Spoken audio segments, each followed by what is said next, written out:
उठता है, लेकिन भक्त भगवान में जब चित्त जोड़ दिया तो संशय कैसे रह सकता है? भक्त शब्द बहुत गरिमामय है, महिमामय है। भक्त वही जो तदर्पिता अखिलाचारिता तद्स्मरणेन परम व्याकुलतेति, जो हर आचरण भगवान के अनुकूल करता है और निरंतर भगवान के स्मरण में डूबा हुआ है, उसे कौन सा संशय है?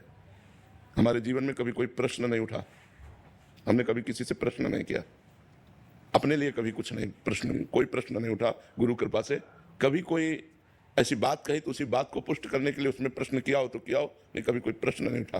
कभी भगवान से कोई प्रश्न नहीं उठा कि आपने ऐसा क्यों किया, कभी प्रश्न नहीं उठा, क्योंकि हर बात का समाधान भक्ति है। जब हम भगवान में चित्त जोड़े तो उत्तर, प्रश्न के पहले उत्तर सामने होता है।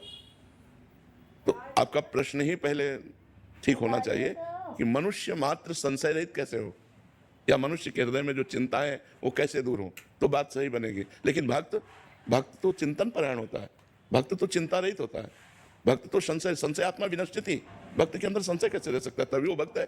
तो भक्त में चिंता या संशय और ही नहीं है। महाराज जी, जो भक्ति मार्ग पे अभी अग्रसर हुए हैं नवीन, उनके अंदर अगर प्रश्न या संशय उठते हैं तो उनका समाधान एकदम दो हो जाए जगह- या उसका त्याग हो जाए? दो जगह से समाधान हो। ऐसा क्यों किया, कभी प्रश्न नहीं उठा, क्योंकि हर बात का समाधान भक्ति है। जब हम भगवान में चित्त जोड़े तो उत्तर, प्रश्न के पहले उत्तर सामने होता है।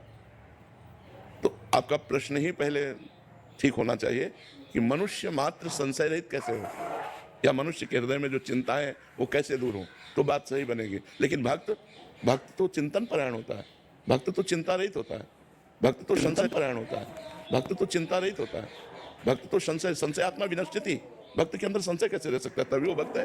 तो भक्त में चिंता या संशय और ही नहीं है। महाराज जी, जो भक्ति मार्ग पे अभी अग्रसर हुए हैं नवीन, उनके अंदर अगर प्रश्न या संशय उठते हैं तो उनका समाधान एकदम दो हो जाए या उसका त्याग हो जाए? दो जगह से समाधान होता है। हम पहले शास्त्रों का स्वाध्याय करें, वेदों नित्य मधीयताम, जो वेद हैं, पुराण हैं, स्मृति है, इनका हम स्वाध्याय करें। दूसरा, महापुरुषों का संग करें, संगा सत्सु विधीयताम, जो महापुरुष वही जो काम विजयी हैं, क्रोध विजयी हैं, मोह विजयी हैं, निरंतर भगवान में डूबे हुए हैं, उनका हम संग करें तो हमारे अंदर विवेक का प्रादुर्भाव होगा। बिन सत्संग विवेक न होई, राम कृपा बिन सुलभ न सोई।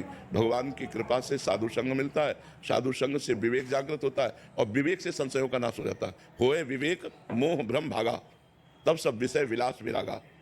समस्त चिंताएं और शोक का नाश विवेक ऐसे कर देता है। कोई चिंता कोई शोक नहीं रहते, पर विवेक होता है शास्त्र स्वाध्याय और संत समागम से।